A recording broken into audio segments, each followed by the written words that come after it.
Hello folks, June 9th here, Happy Dog Farm. You're looking at the inside of our barn, and I'm getting ready to try and build a shop in here so I can make cider in a more dedicated space, purpose-built space, sanitary space, and not clutter up my garage. I could store stuff in here and the like, and get a lot more storage in the house, which really is prime real estate. What you're looking at is the remnants of what were formerly two horse stalls. No, we didn't have Mr. Ed here. Those windows will get sealed up. If I ever got really lucky, it'd be like a controlled space. I might put windows in there for light, but certainly that they can be locked in the light. I don't know what the controlled space requirement is. I may ask somebody. That wall is actually the other side of the wall in Dottie's shop, which we did 2 years ago. She's got a 4-season finished shop in there with a dedicated electrical service and the like. This room will also have its own separate dedicated electrical service. Heck, she's even got internet. How about that, huh? That ties into the house. The stub through the wall is for her propane heater. I get down there. There it is. And I keep the bottles in here. In the winter, we change them, so the tanks aren't inside the space. When this space gets heated, the tanks are going to move outside that wall, and I'll have to change from the outside because the rule is effectively you don't have the tanks in the space.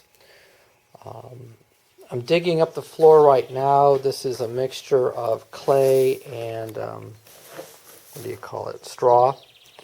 And there's a lot of it. I've been passing a magnet over it for a day now, pulling out all the old screws and bolts and stuff that got tossed in here when this was a shop. I want to be able to take this soil and dump it someplace else rather than the dumpster, so I can't have metal in it. I don't need a flat tire.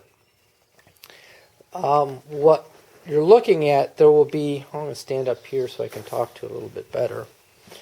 There will be 2 trench drains running the lengthwise, 2 of them, one on each side, of the floor so that I can hose down.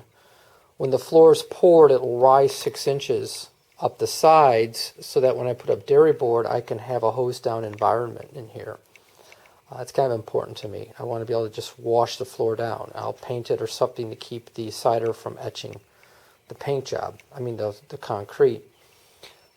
Against the back wall, I'm going to have a large countertop surface for working, one side lab, one side just for cleaning stuff up, so that the plumbing will also go back there to support 2 drains for the sinks.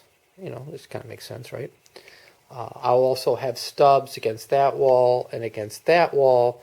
They'll be in the floor and they'll be capped, but they will always provide me the option of installing a drain. I will probably, there is water in here, but we turn it off in the winter. It's a standpipe, no free standpipe. If I do heat this and I do find the need to keep water in here, I'll get an IBC, put it in here, and fill it, and then chlorinate it so that it's a good sanitary rinse solution. I'll have a 4-inch pour on top of, with wire in it, on top of foam, on top of hopefully at least 4 inches of gravel. There will be a plastic barrier in the floor also to keep any dampness from creeping up into the concrete and making me miserable. Dottie's floor has been perfect. We put expansion material all the way around the sides. No cracking, no sweating. Great, considering if you'd seen that floor before we started. I pulled salamanders out of there. I think I pulled a garter snake out of here. I got a critter out of here. I set him free. I don't think I was like, what was it? Oh, it was a toad. I got a toad. That's what it was.